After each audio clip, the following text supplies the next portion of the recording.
Coach? First of all, when you look ahead to the rest of the month, just the harshness of the schedule you're about to face, I think you'll find out a lot about your team over the next 3, 4, 5 games. Well, it's obviously a difficult stretch. It seems like this time of year, this is when we've had a very difficult stretch last season. And, the good part, we'll be home for the 5. We won't be traveling, and classes obviously in tomorrow, so we'll have a lot of time to just concentrate on basketball. But I think our team is growing up. But, anytime you're adding some guys that haven't played, you still got some things to figure out as far as rotations and what lineups work the best. So, these next 4 or 5 games will be important for us.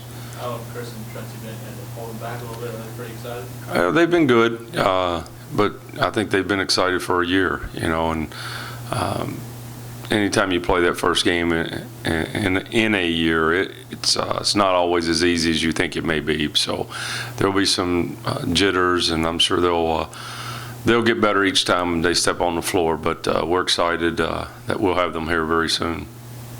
Do you try to integrate them slowly, or are they just kind of hit the ground running? They've got to hit the ground running. I mean, it's not like they just showed up or they've been suspended or whatever. They've been here busting their tail for a year, and now soon they will be eligible, hopefully. And if that's the case, we're going to throw them right in there. You mentioned the other day turnovers with this Louisville team. That's probably the biggest key Saturday. Well, they create the most turnovers in the country, and they also commit the fewest turnovers. They're a veteran basketball team. Their backcourt has to be one of the top 2 or 3 backcourts in the country. They're deep, and they're very talented. What we can't do is take quick shots that lead to transition baskets for them. We can't have turnovers that lead to easy buckets for them. Taking care of the basketball will be critical for us, and we've got to be smart, and at the same time we've got to attack them and when they're pressuring us. Russ Smith, preseason conference player of the year there, preseason All-American. How do you try to stop him? Oh shoot, I don't know. What makes him such a challenging matchup? He's a senior. He's one of the fastest guards in all of college basketball. When he and Chris Jones start attacking the basket, especially with the way they call fouls on drives, it makes it very, very difficult. I'm not sure how you stop those guys without a lot of help. I don't think anybody in the country can play them heads up and think they can't give a lot of help because they're just too quick, too fast. You're going to bump them. You're probably going to get your hands on them at some point. So we've got to mix it up. We've got to give them some different looks and not let them get comfortable. Coach Ricky Harrell's kind of been a breakout guy this year as well. How much, just from last year's game maybe to now, how much do you feel like he's improved just looking at film?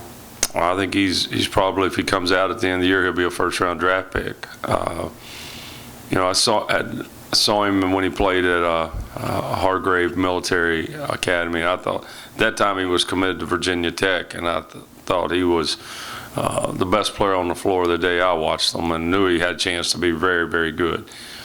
He's just a guy that plays with. He's got a high motor, plays with extreme energy. He's big, physical. He presents a lot of problems and a lot of challenges. Any updates on Caden or Carlos? Caden practiced yesterday, tweaked it a little bit, but I think he'll be okay. And then O'Carl's a little bit slower. Hopefully, maybe by next Saturday, but probably more likely right after Christmas. Coach, how would you look at Nigel Snipes and the way he's been able to bounce back this year? You pleased with the way he's been able to come back?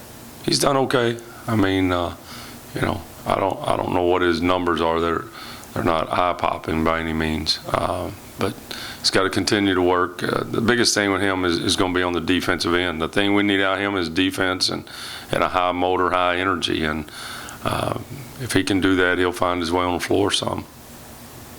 Just to clarify, you expect Trent and Chris to be able to play Saturday? Saturday? Or what's If their grades are, tomorrow's the last day of finals. I think Tuesday's the deadline for, teachers have to have their grades in by Tuesday. If their grades are in by tomorrow and they're certified, then yes. But, I can't say if they will or they won't have their grades in. I don't know. Brandon had a big game last Saturday. What finally clicked with him in the offense to sort of maybe give you that encouragement that he's going to have big games like that moving forward? He made shots. I mean, he in every game he's played, he's taken lots of shots. I think the game at Marshall, he took 12 threes. I think he only made 2. Bowling Green, I think he took 11 threes, made 1 or 2. Again, I think he's better when he's off the ball. Having Chris and Trincy should help with that a little bit to ease that burden of him having to handle the basketball. I thought he really started coming into his own late in the season once Jamal got back last year. Can he play point guard? Absolutely can, but I don't think that's where he's at his best. And when he helps the team the most is being off the ball. It allows him to go to the offensive boards a little harder. And for a guy his size, he rebounds the basketball as well as anyone I've ever coached from the guard spot. Anything else for Coach today? All right, everyone. All right. Thank you, Coach.